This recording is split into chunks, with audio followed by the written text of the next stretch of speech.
तेरा मेरा मनवा कैसे एक हुई रे। तेरा मेरा मनवा कैसे एक हुई रे। कैसे एक हुई रे। कैसे एक हुई रे। तेरा मेरा मनवा कैसे एक हुई रे। मैं कहता आँखों की देखी, तू कहता कागज की लेखी। मैं कहता आँखों की देखी, तू कहता कागज की लेखी। मैं कहता निर्मोही रहियो, तू जाता है मोही रे। तेरा मेरा मनवा कैसे एक हुई रे। तेरा मेरा मनवा कैसे एक हुई रे। कैसे एक हुई रे। कैसे एक हुई रे। तेरा मेरा मनवा कैसे एक हुई रे। नमस्कार मेरे प्यारे भाइयों, मेरे परमात्मा के प्यारे जीव हंसों। मैं बंदी छोड़ सतगुरु दयाल से यही अरदास करता हूं कि आप सब मेरे भाइयों का विवेक पहले से ज्यादा और ज्यादा से ज्यादा बढ़ता ही जाए, और ऐसी कोई दुविधा ना रहे जो मेरे भाइयों के मन में 1% भी घर कर पाए। हर चीज क्रिस्टल क्लियर होती चली जाए, हर चीज बिल्कुल सही से समझ में आती चली जाए। मैं बस यही अरदास करूंगा मालिक से, और मैं हमेशा यही चाहूंगा कि आप इतने सामर्थ्यवान हो जाओ कि सत्य असत्य का निबेड़ा स्वयं से कर सको। किसी से पूछने की जरूरत ना पड़े कि जो मैं समझ रहा हूं वो सत्य है या असत्य। खुद से ही फैसला करना आ जाए, इतना दृढ़ हो जाओ। उस दिन मेरी खुशी का कोई ठिकाना नहीं रहेगा मेरे भाइयों, जिस दिन आप इस मुकाम पे पहुंच गए। और आपको बताना चाहूंगा कि लाखों की संख्या में मेरे भाई जाग रहे हैं। बहुत खुशी होती है, बहुत ही ज्यादा प्रसन्नता होती है। विदेशों से कई फोन आते हैं, लोग जाग रहे हैं। 20-20, 30-30, 50-50 साल जिन पंथों में बैठे हुए थे, आस लगा के कि परमात्मा मिलेगा, मेरे भाई जाग रहे हैं। बहुत खुशी होती है, बहुत ज्यादा खुशी होती है जब कोई सोया हुआ मालिक का जीव सत्य के लिए जाग जाता है। मैं बयान नहीं कर सकता उस खुशी को, क्योंकि मेरा एक ही मकसद है, मेरे भाइयों को जगा पाऊं। जन्मों जन्मों से जो सो रहे हैं उनको जगा पाऊं, क्योंकि अगर इस जन्म में भी नहीं जगे तो मेरे भाइयों 184 में जाना पड़ जाएगा। ऐसे ऐसे जन्म मिलेंगे कि आप सोच भी नहीं सकते। ऐसी ऐसी जूने मिलेंगी जो आपको जिनका नाम तक नहीं पता। ऐसे ऐसे शरीर मिलेंगे जिनको आपने कभी देखा तक नहीं। तो मेरे भाइयों, पूरा विवेक लगाओ, विचार करो, ये मौका बार बार नहीं मिलेगा। मैं यही समझा रहा हूं पहले सत्संग से कि ये मौका दोबारा नहीं मिलेगा। जो भी बताया जा रहा है उसको अच्छी तरह धीरज से समझना है, एक एक चीज को क्लियर करते जाना है। तभी मेरे भाई ये जन्म और मरण हमेशा के लिए खत्म होंगे, नहीं तो कोई फायदा ही नहीं। इंसान जन्म में आने का कोई फायदा नहीं आप ले पाओगे। इसीलिए बार बार समझाता हूं कि हर एक सत्संग को 10-10 बार सुनो, एक एक बात को 10-10 बार सुनो। तभी समझ में आएगी, तभी रास्ता बिल्कुल साफ दिखाई देने लगेगा। लेकिन ये सब आपने ही करना है। मैं तो केवल सत्संग करके अपना फर्ज निभा सकता हूं, लेकिन इस सत्संग को समझना आपने है। आपने है मेरे भाइयों, आपने। तो आज जो हम वाणी लेंगे बहुत इंपॉर्टेंट वाणी है, और अगर आपने इस वाणी को सही से समझ लिया तो आपके दिमाग से यह भ्रम हमेशा के लिए खत्म हो जाएगा कि कबीर साहब गर्भ से आते हैं कि कहां से आते हैं, कि वो भी 5 तत्वों का शरीर धारण करके आते हैं या वो कुछ और ही हैं। आज ये भ्रम का पर्दा आपका उठा दिया जाएगा। गुरु ग्रंथ साहिब से अच्छी तरह समझना है क्या कहती है वाणी। तो अंग नंबर 325 पे जब आप देखेंगे तो कबीर साहब की वाणी वहां पे दर्ज है। इसको अच्छी तरह समझना है गहराई से, क्योंकि हर वाणी पढ़ तो कोई भी सकता है और उसके अर्थ भी समझ सकता है डिक्शनरी में देख के या किसी से पूछ के, लेकिन उसके भाव को पकड़ना सबके बस की बात नहीं होती है। उसके लिए आपको परम विवेकी बनना पड़ता है, नहीं तो आप भी केवल लिखे हुए शब्दों में ही उलझ के रह जाओगे। उस भाव तक नहीं पहुंच पाओगे जिस भाव में वो वाणी बोली गई है। तो आज हम इस वाणी का खुलासा करेंगे कि क्या कहती है वाणी। अस्थावर जंगम कीट पतंगा, अनेक जन्म किए बहुरंगा। ऐसे घर हम बहुत बसाए, जब हम राम गर्भ होई आए। अब यहां पर ये जो लाइनें लिखी हैं, इसको पढ़ के बहुत से लोग ऐसे भ्रमित हो जाते हैं कि देखो कबीर साहब खुद कह रहे हैं कि अस्थावर जंगम कीट पतंगा, यानी मैं भी इन जूनों में भटकता हुआ इंसान जन्म को प्राप्त हुआ। अनेक जन्म किए बहुरंगा, यानी बहुत से जन्मों में मैं 84 में भटकता रहा। ऐसे घर हम बहुत बसाए, ऐसे शरीरों में मैंने बहुत बार वास किया, ऐसे घर बहुत बार बसाए। जब हम राम गर्भ होई आए। अब देखिए कि इस वाणी में क्या भेद छुपा है। एक एक चीज समझ में आएगी जब उस भाव को पकड़ोगे, जब उस भाव को जानोगे कि कबीर साहब क्या कहना चाहते हैं, तब आपको ये वाणी बिल्कुल खुल के बिल्कुल सामने प्रकट हो जाएगी और एक एक शब्द पे आप चिंतन करने लगोगे। तो इसमें बड़े गुप्त रूप से कबीर साहब ने ज्ञान को खोला है, जीवों को जगाने के लिए बोला है कि भाई तुम 1,84 में भटकते हुए आए हो, अभी चेत जाओ, वरना ऐसे ही घर और बनाने पड़ेंगे। ये जीवों को समझाने के लिए बोला है, ना कि वो खुद 1,84 में भटक रहे हैं।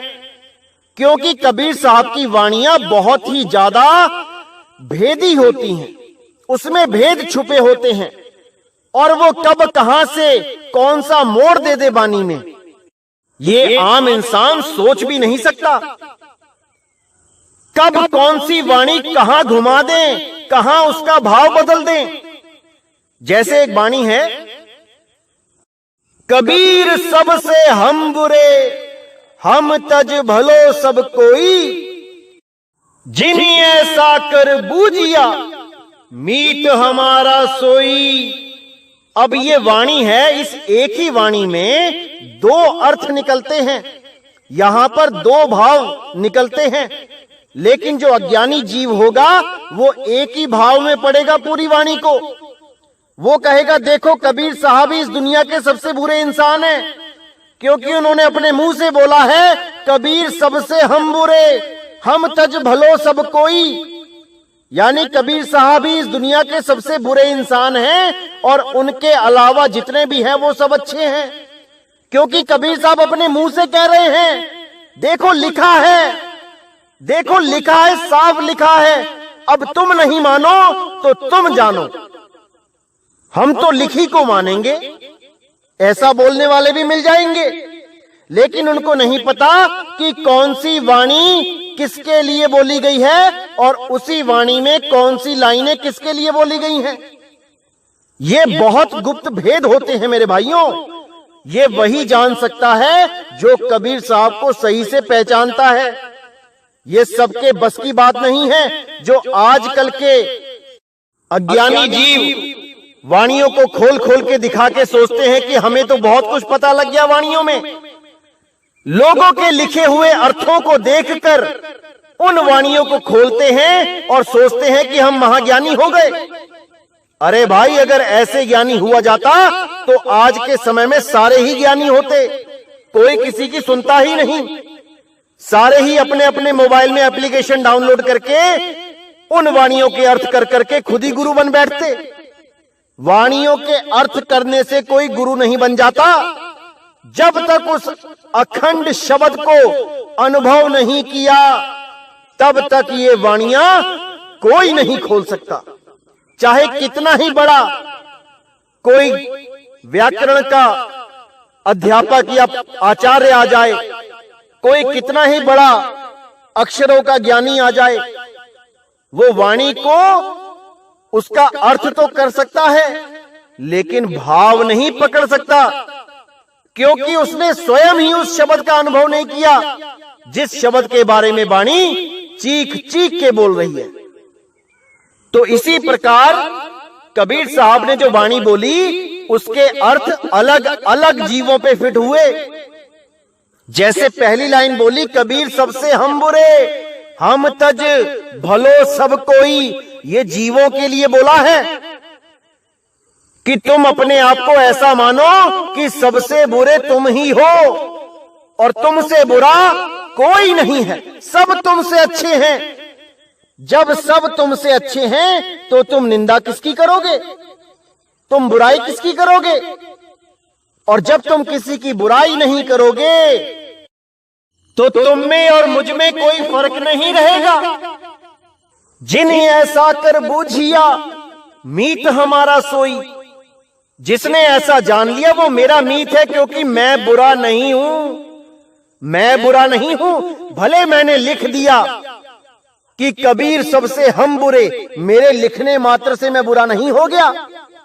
ये मैंने जीवों के लिए लिखा है जो बुराइयों को छोड़ नहीं पा रहे हैं। इसी प्रकार अब जो मैं वाणी खोलने जा रहा हूं उसके भाव को पकड़ना है, शब्दों को नहीं।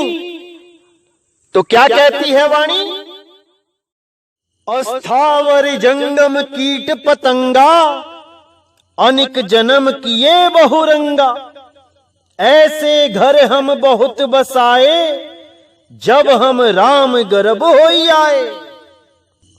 अब यहां पे सतगुरु कबीर साहब इस जीव को समझाते हुए कह रहे हैं कि अस्थावर जंगम कीट पतंगा, यानी हे जीव, तू कितने ही जन्मों से होता हुआ अस्थावर में गया, फिर जंगम कीट पतंगा बनता रहा। ऐसे एक एक जन्म में होता हुआ आज तू इंसान जन्म में आया है।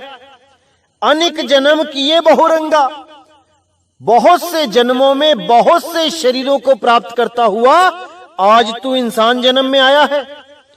ऐसे घर हम बहुत बसाए, ऐसे बहुत से घर बसाता रहा तू।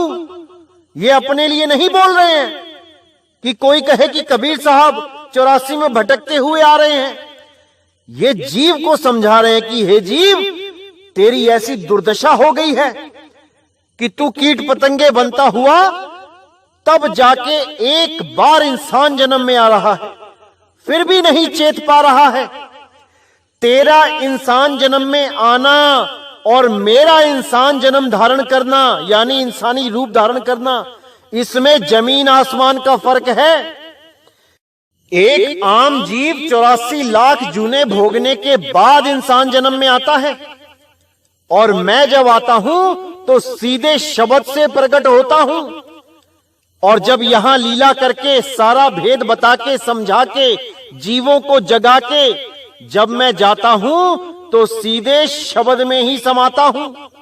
अरे सुरत समाए शब्द में, वाको काल न खाए। वो शब्द ही गर्भ है, राम गर्भ। ये कोई मां का गर्भ नहीं लिखा है यहां पे। आंखें खोल के दिमाग की बत्ती जला के पढ़ो, क्या भाव बनता है इसका। गर्भ का मतलब होता है नरक। कुंभी नरक बोला गया है, कुंभी नरक गर्भ को। और राम गर्भ क्या बोला गया है? क्या राम के पास भी कुंभी नरक है क्या? जिस राम की महिमा सब संत गाते हैं कि वो राम गर्भ जून से छुड़ा लेता है, तो क्या उस राम के पास भी गर्भ है क्या? कोई नहीं जान सकता इस भेद को, क्योंकि ये सब के सब केवल शब्दों को पढ़ के उनका अर्थ निकालने में लगे हैं। ये उन भाव को नहीं समझ सकते जिस भाव में ये वाणी बोली गई है।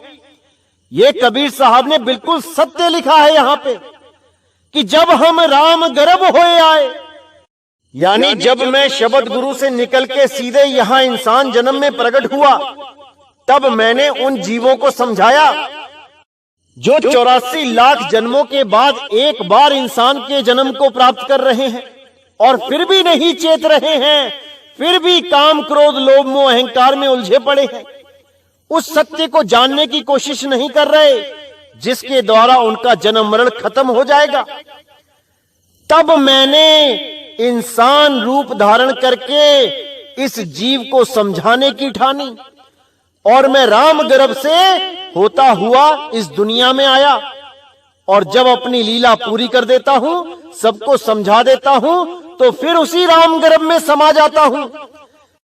यहां राम गर्भ का मतलब शब्द है, शब्द गुरु है। शब्द गुरु सुरति धुन चेला, उसी शब्द में से आए, उसी शब्द में समा जाएंगे। ये कोई मां का गर्भ नहीं लिखा है यहां पे कि अगर आप कबीर साहब को गर्भ से पैदा होने वाला एक आम जीव घोषित कर दो, ऐसा नहीं हो सकता। हर वाणी में कोड लगे होते हैं और इन कोड को खोलने के लिए ही मैं यहां आया हूं। हर कोड को खोल दिया जाएगा 2020 के अंत तक। आप बस अच्छी तरह समझते रहिए कि क्या बताया जा रहा है। तो आगे कहते हैं, जोगी जति तपी ब्रह्मचारी, कब हूं राजा छत्रपति, कब हूं भिखारी। साकत मरही संत सभी जीवही, राम रसायन रसना पीवही। यानी यही जीव कितनी बार छत्रपति राजा बन के इस दुनिया में आता है और वही छत्रपति राजा पता नहीं कितनी बार भिखारी बन के जन्म लेता है, दर दर की ठोकरें खाता है, अपने ही बनाए हुए राजमहल के बाहर खड़ा होके एक एक आने की भीख मांगता है। यही माया जाल है। इसीलिए बोला, साकत मरही संत सभी जीवही, राम रसायन रसना पीवही। साकत का मतलब होता है जिसका कोई गुरु ही नहीं है, जो निगुरे होते हैं, जो कभी गुरु धारण करते ही नहीं और दूसरों को भी यही सलाह देते हैं कि कोई गुरु धारण नहीं करना चाहिए। जैसे एक शैतान बच्चा क्लास में हमेशा शैतानी करता है, कभी पढ़ता नहीं ढंग से और दूसरों को भी यही कहता है कि अरे टीचर तो बेवकूफ हैं, आओ शरारतें करें, आओ खेलें। टीचर पढ़ाता है और वो पीछे खेल रहे होते हैं। ऐसे बच्चे खुद तो फेल हो जाते हैं और दूसरों को भी फेल कर देते हैं। तो ऐसे लोगों से सावधान रहना है मेरे भाइयों। ऐसे लोग अपना सत्यानाश तो करेंगे ही और दूसरों का भी सत्यानाश करने की वजह बन जाते हैं। कबीर साहब ने तो यहां तक बोल दिया कि गुरु गोविंद दोनों खड़े, काके लागू पाए, बलिहारी गुरु आपने गोविंदियो लखाए। अब गुरु और गोविंद दोनों अलग अलग कर दिए यहां पे, लेकिन ये अज्ञानी जीव क्या कहते हैं कि गुरु ही गोविंद है। गुरु तो कभी देही गुरु के लिए बोला ही नहीं गया। कौन समझाए इन मूर्खों को, कौन समझाए इन मोटी अकल के प्राणियों को। ये तो जहां लगे हैं इनको लगे ही रहने देना चाहिए, गलती से भी रास्ता नहीं बताना चाहिए, क्योंकि जो भी इन्हें रास्ता बताने जाता है ये उसी से बहस करने लग जाते हैं, उसी को भला बुरा बोलने लग जाते हैं। ऐसे लोगों से दूरी बना लेनी चाहिए, सबसे भला इसी में है।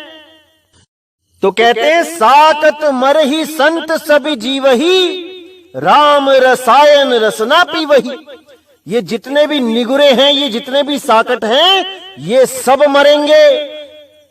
और जितने भी संत हैं, यानी जिन्होंने गुरु धारण करके उस संत गति को प्राप्त कर लिया है, वो सभी सदा सदा के लिए अमर हो जाएंगे। उनको कोई भी जन्म मरण में नहीं लेके आ पाएगा। फिर कहते हैं राम रसायन रसना पीवही। उस राम रसायन को यानी उस अमृत को वो संत ही पीते हैं और सदा सदा के लिए अमर हो जाते हैं। आगे साहिब कहते हैं कहे कबीर प्रभ कृपा कीजे, हारी परे अब पूरा दीजे। बहुत गुप्त भेद है मेरे भाइयों, इसमें बहुत गुप्त भेद है। अच्छी तरह समझोगे, एक एक शब्द अच्छी तरह समझ में आएगा। कहे कबीर प्रभ कृपा कीजे। साहिब कह रहे हैं कि हे प्रभु अब कृपा करो। अब परमात्मा से जब कृपा कोई कहता है कि मुझ पे कृपा करो, तो परमात्मा क्या करता है? क्या उसको बिना गुरु के ही सीधे दर्शन दे देता है? क्या उसकी सूरत को सीधे शब्द में मिला लेता है? अगर ऐसे होने लग जाए तो भाई करोड़ों लोग हैं, करोड़ों, जो रोज यही अरदास करते हैं कि हे परमात्मा मुझे दर्शन दो। तो सबको दर्शन हो जाने चाहिए, क्योंकि परमात्मा तो भेदभाव करता ही नहीं। जब परमात्मा कबीर साहब को ज्ञान दे सकता है, परमात्मा नानक साहब को ज्ञान दे सकता है, रविदास जी के भ्रम दूर कर सकता है, तो एक आम जीव के क्यों नहीं कर सकता? फिर क्यों केवल कबीर साहब के आने पर ही यहां सारे संत चेतते हैं, यहां भीड़ लग जाती है भक्तों की? सतयुग के भगत कहां गए? दिखाओ जरा कोई एक भगत चेता हो, एक भगत को भी परमात्मा मिला हो। द्वापर में बताओ जरा नाम, त्रेता में बताओ जरा। अरे और तो और छोड़ो सबको, कबीर साहब के आने से पहले जरा दिखाओ कि 40 भगत 50 भगत एक साथ वाणी बोलते हो परमात्मा के नाम पे, सब चेत गए हो। या कबीर साहब के जाने के बाद दिखा दो, 30-40 भगत कोई और नाम बता दो जो कबीर साहब के जाने के बाद जिनको परमात्मा ने दया कर दी। क्या सारी मानसून की बारिश उसी वक्त करनी थी परमात्मा ने जब कबीर साहब इस धरातल पे आए थे? कबीर साहब के साथ जैसे ही वो आए, मानसून की बारिश आ गई, सब चेत गए, सबको परमात्मा मिल गया। जब कबीर साहब नहीं थे तो एक भी नहीं था, और कबीर साहब जब यहां से चले गए उसके बाद भी कोई एक नहीं आया जिसको आप भगत की श्रेणी में रख दोगे। सारे भगत क्या केवल कबीर साहब के समय पे ही आने थे? उससे पहले और उससे बाद में क्या परमात्मा ने कृपा करनी बंद कर दी थी? कोई विचार नहीं करता। सबके सब उठा के कबीर साहब को एक आम जीव बना के घोषित कर देते हैं कि कबीर साहब भी एक भगत थे। अरे वो ऐसा भगत था जो बिना गुरु के इस धरातल पे ज्ञान लेके आया था। वो ऐसा भगत था जिसको तुम एक आम इंसान बना के रख दिया। वो ऐसा गुरु था, सारे भक्तों में वो ऐसा भगत था जो सबसे पहले चेता था। सबसे पहले जिसे ज्ञान हुआ था वो कबीर साहब थे। उन्हीं के बाद लाइन लग गई भक्तों की, जिनको आज हम कहते हैं कि उसको परमात्मा मिला, उसको परमात्मा मिला। कबीर साहब से ही शुरुआत हुई थी और कबीर साहब से ही अंत हो गया सबका। नहीं तो कबीर साहब के बाद बताओ जरा किस किस को परमात्मा ने दर्शन दिए? कबीर साहब के द्वारा ही ये नदियां बहाई गई अमृत नाम की। जो जो उसको पीता रहा वो अमर होता रहा। और कबीर साहब के उन पंथों से जब ये नाम हट गया, मिट गया, जब काल के दूत प्रवेश हो गए, तो सब के सब पंथ जीरो हो गए। लेकिन एक पंथ है जो कबीर साहब ने बहुत गुप्त तरीके से चला रखा था, जिसका उजागर अब होना था, और वो है मदन साहिब। मदन साहिब के द्वारा ही कबीर साहब ने इस पूरे विश्व में सतनाम का डंका बजाना निश्चित किया हुआ था। ये सब मैं बताऊंगा। मदन साहिब का जब ग्रंथ खोला जाएगा तब आपको एक एक चीज समझ में आएगी। अभी आपको समझ में नहीं आ रहा है कि मदन साहिब के ग्रंथ में क्या क्या लिखा है। जब ये सब खोला जाएगा तब आपको पता लगेगा कि मदन साहिब को इतना गुप्त तरीके से क्यों रखा गया था। क्यों किसी को नहीं पता कि मदन साहिब भी कोई संत हैं जिन्हें परमात्मा ने स्वयं एक इंसान के रूप में आके, बंदी छोड़ कबीर साहब ने एक इंसान के रूप में आके उनको ज्ञान दिया, उनको सार शब्द का भेद दिया। ये सब बताया जाएगा। समय का इंतजार करें मेरे भाई। तो कहते हैं, कहे कबीर प्रभ कृपा कीजिए, हारी परे अब पूरा दीजिए। यानी साहिब कह रहे हैं कि हे प्रभु अब कृपा करो किन पे? इन जीवों पे। और जब प्रभु कृपा करता है तो क्या होता है? प्रभ कृपाल कृपा करे, नाम नानक साधु संग मिले। जब प्रभु कृपा करता है तब साधु का संग मिलता है और उस साधु के द्वारा नाम मिलता है। दाना सिरदान नामदान। और जब नामदान मिलता है तो जन्म मरण का भ्रम खत्म हो जाता है। ये जन्म मरण एक भ्रम ही है कि मैं मर रहा हूं, मैं जी रहा हूं। अरे तुम अमर बीज हो, तुम अमर आत्मा हो। ये भ्रम जब तक खत्म नहीं होगा कि मैं मर रहा हूं, जी रहा हूं, तब तक तुम अपने स्वरूप को प्राप्त नहीं कर सकते। इसीलिए सबसे पहले अपने स्वरूप की बात की गई है कि जब तुम अपने स्वरूप को जान जाओगे तो जन्म मरण ऑटोमेटिकली खत्म हो जाएगा। जीवित मरिए भवजल तरिए। जीवित मरिए का मतलब ये नहीं कि गोली मार लो।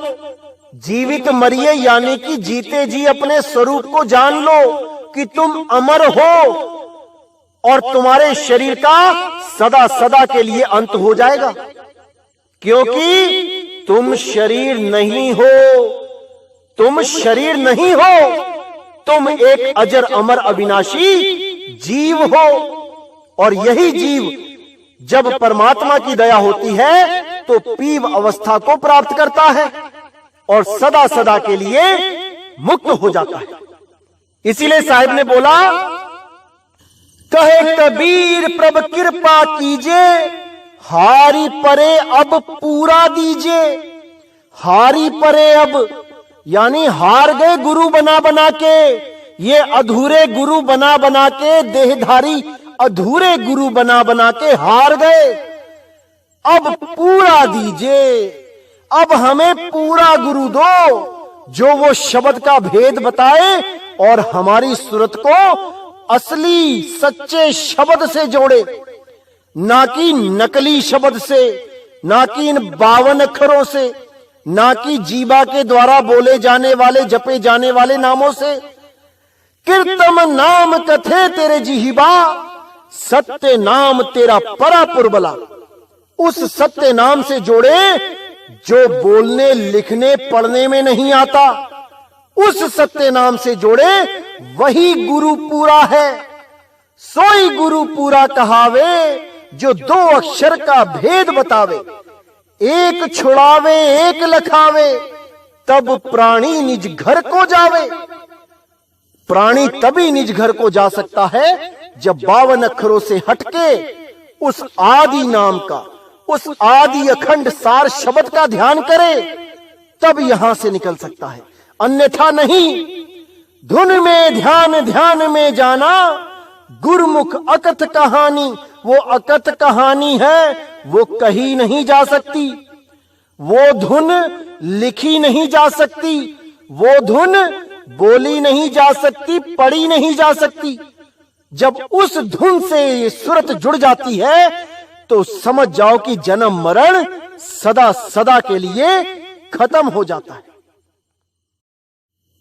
तो मेरे भाइयों, अच्छी तरह समझना है, भरमाने वाले बहुत हैं, बहुत मिलेंगे, उनका कुछ नहीं जाएगा। नुकसान आपका होगा। 84 लाख में आपको भटकना पड़ेगा, उनका कुछ नहीं जाएगा। वो तो बड़ी बड़ी बातें करके साइड में हो जाएंगे और आपका पूरा जन्म खराब हो जाएगा। ये मानुष चोला बर्बाद हो जाएगा। साहिब ने बोला है, मानुष चोला दुर्लभ है, मिले ना बारंबार, तरवर जो पत्ता गिरे बहुर न लागे डार। ये जन्म बार बार नहीं मिलेगा मेरे भाइयों। एक एक वाणी पे विचार करना है। ये वाणियां मीटर है, मीटर। इसी मीटर से हमने सही रास्ते को नापना है, नहीं तो ये काल के दूत जितने भी हैं, ये सब भ्रमित करके तुम्हारा जन्म बर्बाद कर देंगे। तो इनसे बचना है मेरे भाइयों, और केवल ज्ञान आधार से ही बचा जा सकता है। अगर आपको ज्ञान है तभी इनसे बचोगे, नहीं तो ये तुम्हें गिरा लेंगे, ये दबा लेंगे तुम्हें। इसीलिए मैं कहता हूं कि अपना विवेक ऐसा जगा लो कि कोई भी तुम्हें भ्रमित ना कर पाए, कभी नहीं कर पाए। तो आज का सत्संग यहीं समाप्त करेंगे, और अगला सत्संग बहुत इंपॉर्टेंट है मेरे भाइयों। एक एक चीज को अच्छी तरह समझना है, क्योंकि अगर अभी नहीं समझे तो कभी नहीं समझोगे मेरे भाइयों। और बात जरा सी है वरना 84 है। अच्छी तरह समझ लो मेरे भाइयों, इसको अच्छी तरह समझ लो। तो आज का सत्संग यही समाप्त करता हूं। बोलिए सतगुरु बंदी छोड़ सतगुरु सत्य कबीर साहिब की सदा ही जय हो, सदा ही जय हो। मेरे मालिक की साहिब बंदगी सतनाम।